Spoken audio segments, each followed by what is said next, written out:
Hey, thank you for joining us in today's Renewed Minds. This edition is brought to you by Maine Men, a united brotherhood of men rooted in faith and fellowship, growing together across generations to embody Christ's love. Through mentorship, service, and discipleship, we seek to strengthen the spiritual walk, uplift one another, and impact our families and communities for God's glory. For more information, contact Church on Main at office@churchonmain.church. We're always discussing challenges and opportunities we face no matter what the season of life we're in. Our hosts will offer some practical tips we've learned over the years and also share how love and grace can help each of us while we're trying to maintain hope. Today in the studio we have Tommy McDearest, the senior pastor of Church on Main in Blacksburg, Virginia, and Tanya Dinkle, owner and coach of Life in Action. So today's topic, the faithful voter, religion and politics after the election. You know, that election is already over. Our government leadership is already started to change, or has already changed already. However, the strain in relationship in families, in churches, and work is still there. It's real. So let's talk about what really matters in maintaining some sanity and hope. So timing-wise, this episode is airing on January 27th, so 1 week after the presidential inauguration. And most, I think, transitions of power, not just presidential, but others within state and local government have or are taking place very soon. We're getting all of that pretty much done in January. So we thought it was kind of timely to just revisit. This was a pretty popular topic back in November, October, November, when we launched. So if you didn't listen to that episode, or if you just want to go back and have a refresh, it's episode 2, and it's called The Faithful Voter. So feel free to go back and listen to that. There was a lot of great content that we're not going to go back and rehash today, just kind of some of the background. What we did want to come to you today with is just some things that you can do now going forward, trying to keep a healthy, renewed mind. And hopefully we will be able to give some people some sense of solace in all of this, because I think one of the reasons it was so that episode was so popular was because people were worried and they were scared. Yes. And the election hasn't settled that. No. We've still got a lot of nervous people that are out there in the world and wondering what the future is going to hold. I think you could argue some of those populations are more nervous than they were before. I think that's absolutely the case. And it doesn't help that our politicians on both sides are not even trying to work together. That makes it very difficult because democracy doesn't work without compromise. No. And what a lot of people don't understand is that very issue is that you have to be able to find common ground to be able to move things forward, and nobody's working for that. Yeah. And so how are we going to be able to not be scared to death by what the future is going to hold, and try to center ourselves in that somehow? Yeah. So I think one of the first places that we'll start is being aware and very selective in where and how you consume your information, because understanding that, and this is not just a news topic type conversation, right? But I think we can all agree, or at least understand, that news channels are trying to influence our opinions. Absolutely, right?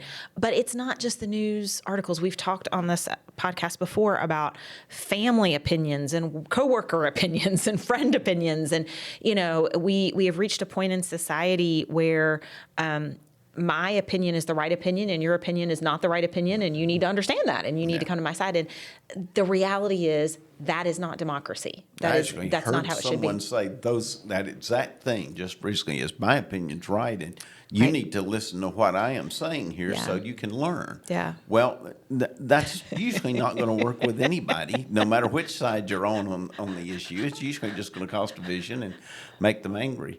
But there's another side that doesn't work as well either in the long run. And I'm telling this from a personal experience. We recently had a good friend of mine, a man that had a lot of influence on me, passed away. His daughter has been a friend of mine since we were in high school. And he had so much influence on our generation that a lot of us went back for his funeral, and then we got together for dinner that night. Well, 3 people at the table are raging, ardent conservatives, and then the other 4 ranged from a centrist progressive to raging liberals. And so That's quite a dinner conversation. It really was. It would have been, except we all just sat there and said, okay, we're not going to talk about politics. We've been friends since we were kids. Let's talk about things that makes us happy. And so that's exactly what we did do all night long. Really good lesson. So multiple perspectives, politically, religiously, you could put any word in there. You can still have healthy relationship, healthy dialogue, but it is a choice. And the relationship has to be more important to you than being right. Yeah. That was the issue for us. Is we have had those relationships since we were kids, and we've kept them all of these years. So let's make sure that we don't let something that shouldn't be the big issue for us be the big issue. Right. And it wasn't just about Melinda's dad. I mean, she was there at the table, and we were having fun and enjoying each other. But we also were making sure that we were honoring her dad while also just enjoying being together. Yeah. Which we hadn't been in a good while. Yeah. And so, we came away from that saying, okay, we're not waiting for the next funeral to do this. So let's start planning how we're going to get everybody together. And once again, we're not going to talk politics. And if anybody starts, you've got to leave. And you have that date on the calendar already, right? We don't, because everybody didn't have calendars, but we are working on them. Okay. So we're going to make that happen. That's an important thing. And it's that way in family too. I know people who can't get together with their families because there's differences in opinion on political issues or religious issues. And there's that one member of the family who's just got to bring it up. They've just got to have it on the table. They can't leave it alone. They've just got to throw it out there. Yeah. And nobody in the family will say, please stop. Yeah. My mother was the best in the world at looking at my cousins who were all over the spectrum. And there's one cousin who, no matter when we got together, he had to start bringing it up. And my mother would just look at him and say, be quiet. Don't say anything else about that. I don't want to hear it. Stop. And nobody was willing to challenge her. And she said that, and so that pretty well ended that when it would happen. But you've got to have somebody that will say relationships are more important than your opinion. Yeah. So, and it usually is an opinion. Yes. It's usually not always based on fact. Yeah. It's emotional, and it's based on opinion. Yep. And I think we need to remember that our news stories that we have access to through a lot of different places. Right. I mean, there's still print newspaper, and I love the print newspaper. You've got magazines that present periodical information, but you've also got a ton of resources online: Facebook, Instagram, TikTok, and those are just a few. I mean, Twitter, all the things, or X, I think is now what that's called. So you have to make sure that you are recognizing when you are reading opinion, or at least the possibility that you're reading opinion. Sometimes it's hard to tell. And also, what is the relevance to you? What do you choose the relevance level to be that you're placing on this? Now, Steve, you have found a really cool resource, and we wanted to share this with the listeners. I'd never heard of this until you were talking. Yeah, not that we're being paid by this company at all. Correct. So don't get that wrong. But I'm kind of a news junkie. I like reading it because I'm being in retail. I like marketing, and this is exactly what you're looking at in many news sources: is the clickbait to get you to read their article. The clickbait is not the news story, so you have to be discerning as to what you're reading. So don't stop at one source. Don't be a TikTok junkie because that's just one source. Don't be just your print newspaper junkie. Don't be a YouTube junkie. You've got to read everything. So if we're not teaching anybody any good things, you really need to be very diverse in what you're reading to get the right different opinions. I ran across something called Ground News, which I just filtered through, and I think I got it maybe on a Facebook post or something about how this organization congeals all the news stories together and then tells you whether it's more focused from a centrist point of view, centrist newspaper sources or TV sources or whatever news source it is, or whether it's more left-leaning or more right-leaning, or even if it misses one of those categories of readers. So it's interesting. And then plus it'll give you the headlines that come from different sources as well. So you can really get a better idea of the news, how the news is written. Basically, is there an agenda from one of these news sources, or is there real facts? Which means you got to read the whole thing. Some of the facts are down at the last 8 paragraphs, or maybe 4 paragraphs of the article. A lot of it's opinion on the top or conjecture. That you get down to the lines that say, "This is really what happened," and you go, "Well, I would have had the same reaction too. Where are you coming from?" So you really have to read the whole thing. Yeah. So here's a challenge: read all of them. And that's hard. I made a comment earlier when you were sharing this. There's no way that I could read every single source. I don't have time to do that. Right. But it's important to challenge yourself to read perspectives that are contrary to what you personally believe. Absolutely. Absolutely. That's how we grow. That's how you grow. It's how you learn. That's how you learn the diversity. Like we started out, everybody's got an opinion. You've got to find, listen to that opinion and go, there's some nuggets here that might be useful. Some of it might not be, but you've got to take the opportunity to be open to listen to that. This pastor that I was talking about that passed away, he was the guy that taught me read books that you know you're going to disagree with. Yes, he said you need to hear those perspectives. You need to see where they're coming from. And I'll add clarity: nonfiction books that you're going to disagree with. Right. That's right. I mean, that's an important. I've gotten advice before: read at least 12 nonfiction books a year. It's good just to fill your brain with things that are real, not just imaginary. Fiction is fantastic. Love it. I love my mystery novels. But I need more than that. Yeah.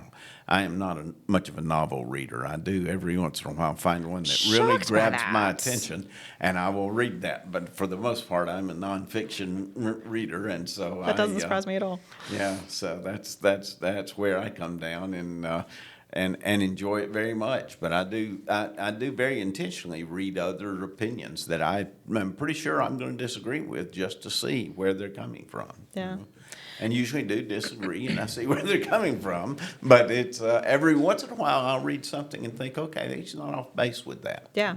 Just maybe it's framing it a little bit differently. It can be anything. And just to clarify too, we talk about reading. I mean, obviously this is a podcast. You're not reading it unless you're reading transcript of it.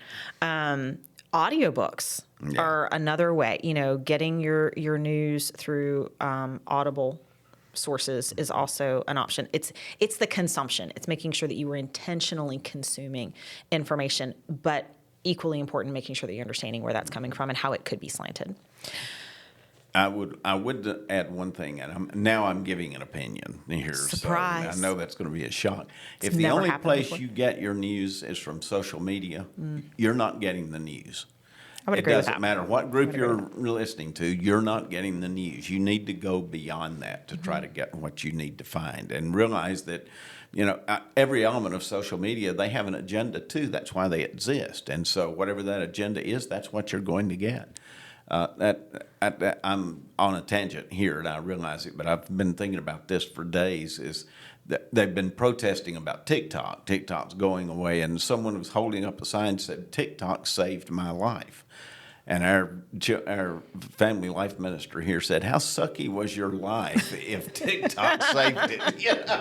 If that's all it took to save your life." Yeah, so, I agree with you. Social media as a news source to me, it's more conjecture and opinion more than the real facts of the event that's going on. So you really have to find a variety of reliable sources who are news agencies, whether it's you're listening to an audible version, it's a printed version, whether it's a TV version, you've got to find those that are real news sources. And just be critical in your thinking about it. So I'm thinking, Tommy, your TikTok thing reminded me. I mean, I'm on Facebook enough. It's one of those, I really don't love social media, but there are places where I feel like I need to do some things in that space. And every now and then I'll click on an article because the headline gets me, right? That's the whole point. It's get you to click.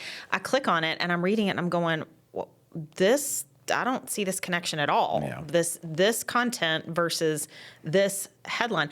And then I click on the comments just because I get a kick out of crazy comments. Like some of the things that people put on social media just crack me up. And invariably there will be at least one person that says, and how's that connected? Exactly. That's exactly the point. Really be critical in your thinking about, is this even connected? Did you see what you thought you were going to see? And if it is or is not reinforcing an opinion, could that be because of the way that it's being presented for you?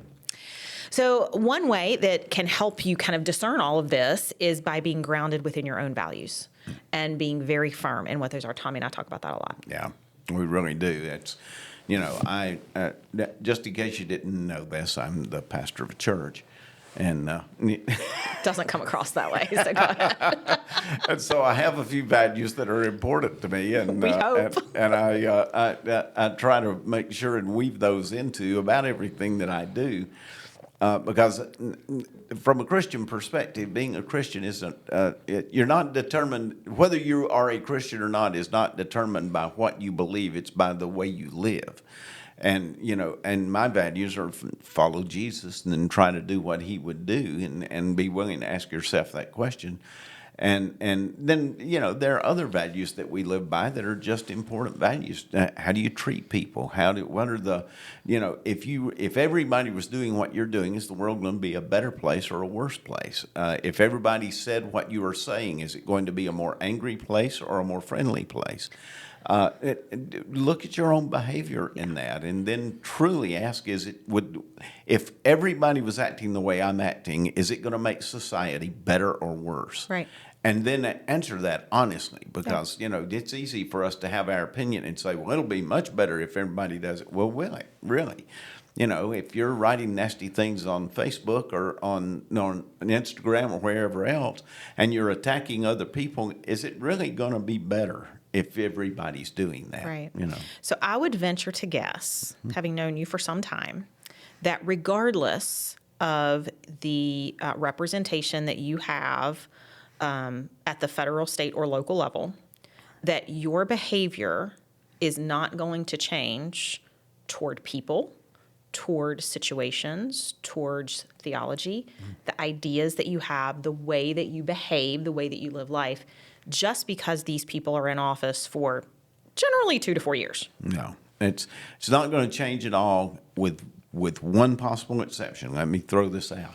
If they do something that is so far outside my values that I absolutely cannot imagine Jesus standing with what they are saying.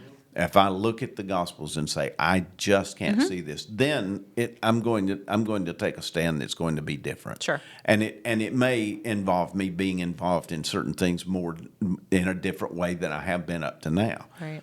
But generally speaking, no, I'm going to go about my life and try to do the best that I can. And I may be happy with some things, and I'm probably going to be unhappy with other things. Yeah. But I minister to people and try to take care of people that I know disagree with me all the time. Yeah. That comes with the territory. Yeah, part of being a human. It's totally fine to disagree. It's totally fine to take a stand. It's fine to find ways to get involved so that you can share the perspectives. This doesn't align with where I think God is wanting our country to go, just as an example. Keep it legal. Yeah. Let's agree to do that, right? That's an adult thing. Let's keep it legal. Keep it safe for you and everybody else. Just I tell the dog this every time when I leave, make good choices. Just make good choices. And it's funny because I started with the dog and then I started telling the kids that, and the kids look at me and say, you tell the dog that? Well, yes. Everybody needs to make good choices. At least the dog listens, right? And not maybe like the kids sometimes. May not behave, but at least it listens. She is thinking about it as she's making the choice, probably. So, yeah, I mean, it's just we need to make good choices that are good for not just ourselves, but really putting a standard out there that is like, Tommy, the Jesus standard is what I'll call that. Like, it's what would Jesus do? There were bracelets for years that people wore.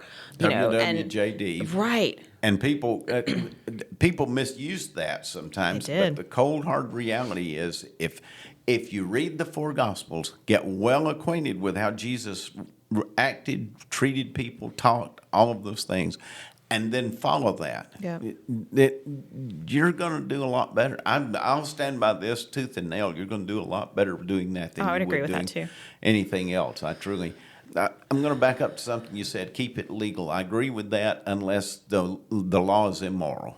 Does that make sense? I would agree with that. You know, keep it legal unless, But then you know, but you have to find the right way to get the law changed. That's right. And so there are spaces where, and I live and have lived professionally in a gray world for over 2 decades. Yeah. There is not always the right. Occasionally, yes, but generally it's. Well, yeah, that rule could go this way too, right? So you've got to find the right way to operate in that gray space to get it where it needs to be. Congressman John Lewis was one of my heroes, and he was in the civil rights movement, and and the laws, particularly in the South, were absolutely wrong. You can't, if your skin's black, you can't eat in this restaurant, you can't go in this building, you can't worship in this church, you can't go to this school.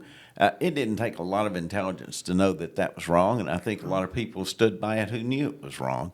But I always loved his thing. He said, "Know when to get in good trouble." There you go. Know when to get in good trouble. I like that. Sometimes it's important to get in good trouble. Okay, so look for the good trouble. Yeah. I like that. I'm going to take that.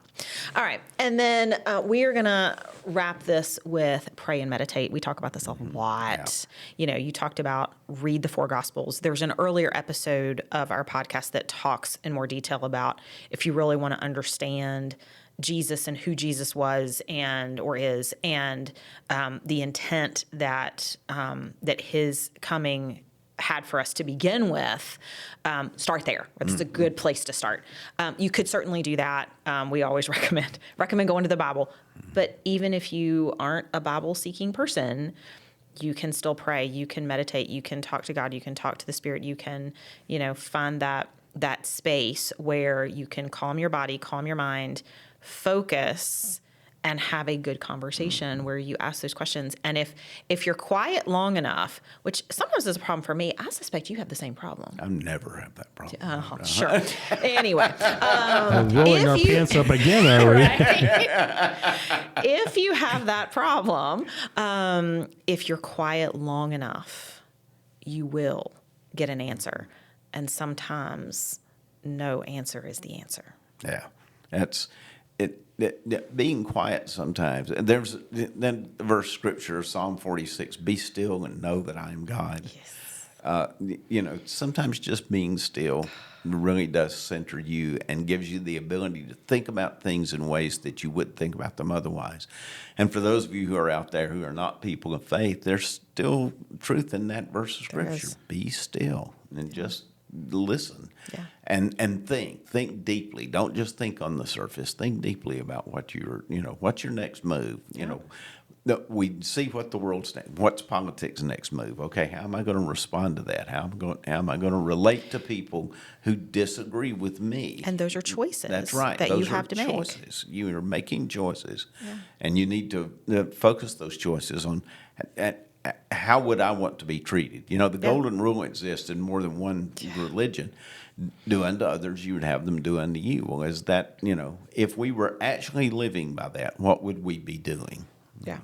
All right. It Well, would be a different world altogether if we took that time to another one, be quiet, and allowed people to express their beliefs with an acceptance, whether we like it or not. So taking that time to just calm yourself and listen is a good thing, even if it's not exactly what your belief is. So the other thing I was thinking about is we still live in a free country that we can speak our mind, but we need to learn how to speak it with respect, without attacking people. And if you're one of those advocate people, like in an episode we had earlier, and if you're a community person who wants to do something, you have the right to take some action.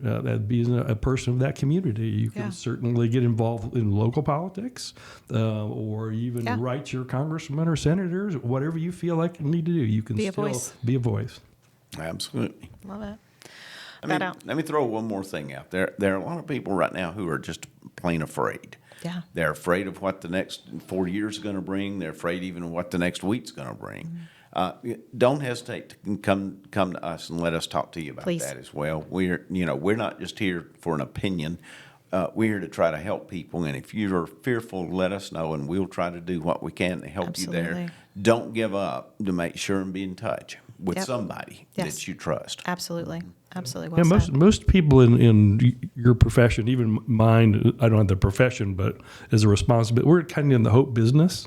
So it's important to find someone who can give you that positive reflection and hope. All right. Well, hopefully this is helpful as we go into this new season. As always, we thank you for investing your time in our messages. If you would like to connect with Tommy or myself or Steve, we would love to hear from you. So drop us a note at renewedminds@churchonmain.church and follow, subscribe, all the things. We love to get that algorithm going the right way. Share this with people that you think could find it helpful. Yeah, but we now have a Instagram handle, That's which is right. renewedminds.connect, so you can find Follow us there there. as well. Yeah. Check. That's all for today. Thanks much. Hopefully this brings a renewed perspective to the challenges and opportunities you're facing today. What steps will you be taking to show love and grace to everyone? If you have any questions or comments about our podcast, please send an email to renewedminds@churchonmain.church. You may also leave comments on Instagram at renewedminds.connect. Thanks for taking time out of your day to join us. Listen next week for the next Renewed Minds.